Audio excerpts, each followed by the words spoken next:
Assalamualaikum warahmatullahi wabarakatuh. Halo semuanya, kami dari kelompok 8 akan menjelaskan materi tentang etika, moral, dan akhlak. Sebelumnya, saya akan memperkenalkan nama-nama anggota kelompok 8 terlebih dahulu. Yang pertama, Rahmat Rido. Yang kedua, Resilifa Fitri Syabwa. Dan yang ketiga, saya sendiri, Tasya Aprilia. Baiklah, langsung saja masuk pada poin yang pertama, yaitu pengertian etika, moral, dan akhlak. Yang pertama, pengertian etika. Secara etimologis, kata etika berasal dari bahasa Yunani, yaitu ethos dan etikos. Ethos yang berarti sifat, watak, adat, dan kebiasaan. Etikos berarti susila, keadaban, atau kelakuan dan perbuatan yang baik. Etika memiliki sudut pandang normatif di mana objeknya adalah manusia dan perbuatannya. Etika mencakup analisis dan penerapan konsep seperti benar, salah, baik, buruk, dan tanggung jawab. Pengertian etika secara umum adalah suatu peraturan atau norma yang bisa digunakan sebagai acuan bagi perilaku seseorang yang berkaitan dengan sifat yang baik dan buruk yang dilakukan oleh seseorang serta merupakan suatu kewajiban dan tanggung jawab. Yang kedua yaitu moral. Secara etimologis, kata moral berasal dari kata mos dalam bahasa Latin, bentuk jamaknya yaitu mores, yang artinya adalah tata cara atau adat istiadat.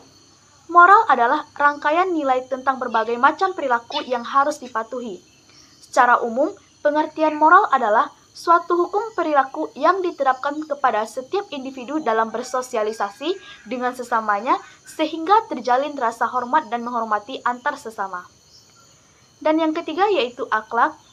Akhlak merupakan bentuk jamak dari kata khuluq, berasal dari bahasa Arab yang berarti perangai, tingkah laku, atau tabiat.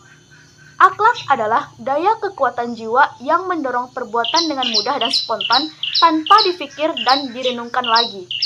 Apabila perbuatan spontan itu baik menurut akal dan agama, maka perbuatan tersebut disebut akhlak al-karimah. Sebaliknya, apabila perbuatan spontan tersebut buruk, maka disebut akhlak al-mazmumah. Perbedaan di antara ketiga istilah tersebut yaitu etika tolak ukurnya adalah pikiran atau akal. Dan akhlak tolak ukurnya adalah Al-Quran dan As-Sunnah. Sedangkan moral tolak ukurnya adalah norma yang hidup dalam masyarakat. Selain itu, etika bersifat teori, sedangkan moral dan akhlak bersifat praktis. Materi selanjutnya adalah karakteristik akhlak Islam. 1. Al-Quran dan hadis sebagai sumber. Al-Quran adalah firman Allah yang kebenarannya bersifat mutlak. Tidak ada satu kata pun yang diragukan di dalamnya. Demikian hadis Rasulullah juga merupakan sumber hukum Islam yang kedua. Dengan demikian kebenaran aturan akhlak bersifat mutlak. 2.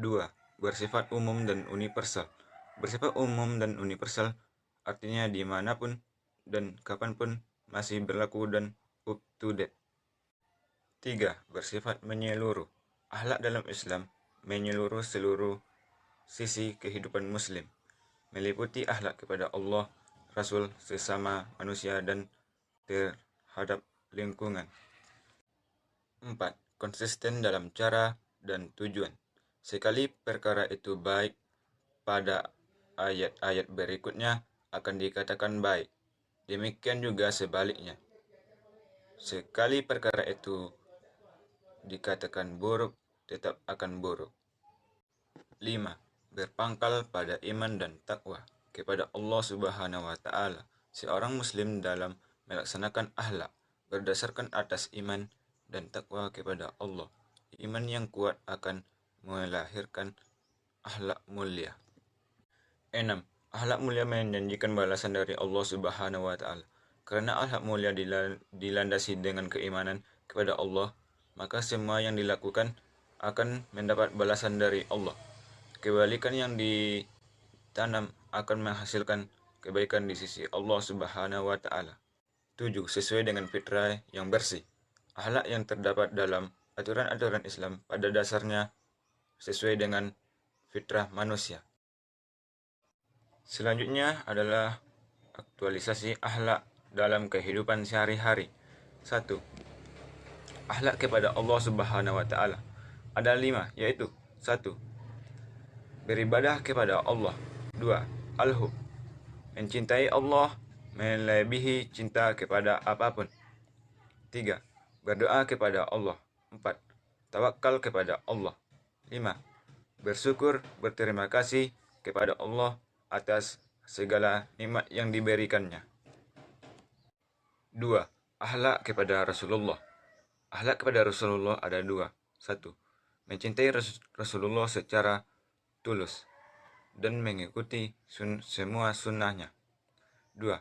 Menjadikan Rasulullah sebagai idola, suri tauladan dalam kehidupan. 3. Akhlak kepada ibu bapa.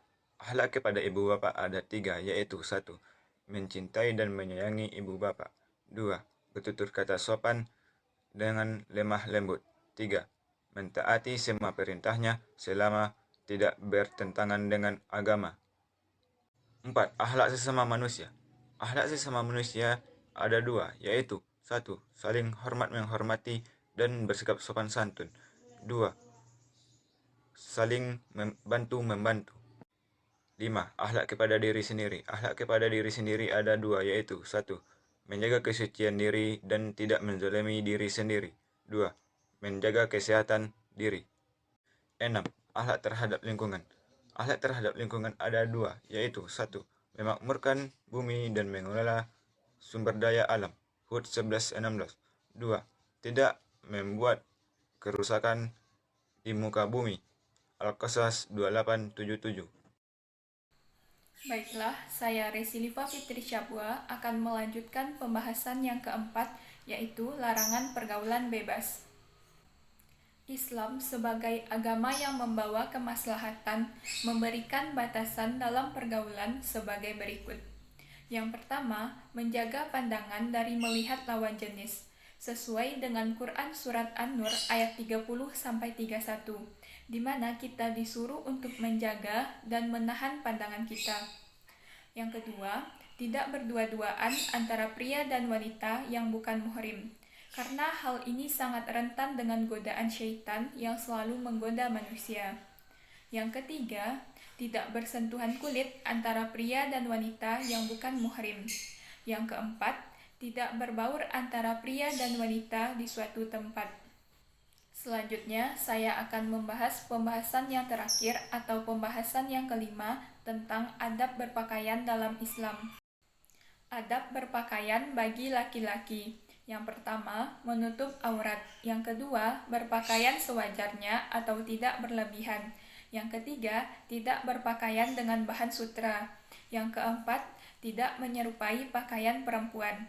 Selanjutnya, adab berpakaian bagi perempuan. Yang pertama, menutupi seluruh badan kecuali wajah dan kedua telapak tangan. Yang kedua, tidak ketat atau memperlihatkan bentuk tubuh itu tidak boleh. Yang ketiga, tidak tipis atau warna kulit masih terlihat itu juga tidak boleh. Yang keempat, tidak menyerupai pakaian laki-laki. Yang kelima, dipakai dengan tidak bermaksud untuk memamerkan atau menarik perhatian orang. Baiklah, sekian pembahasan materi etika, moral, dan akhlak dari kelompok kami. Apabila ada kesalahan, mohon dimaafkan. Kami akhiri. Assalamualaikum warahmatullahi wabarakatuh.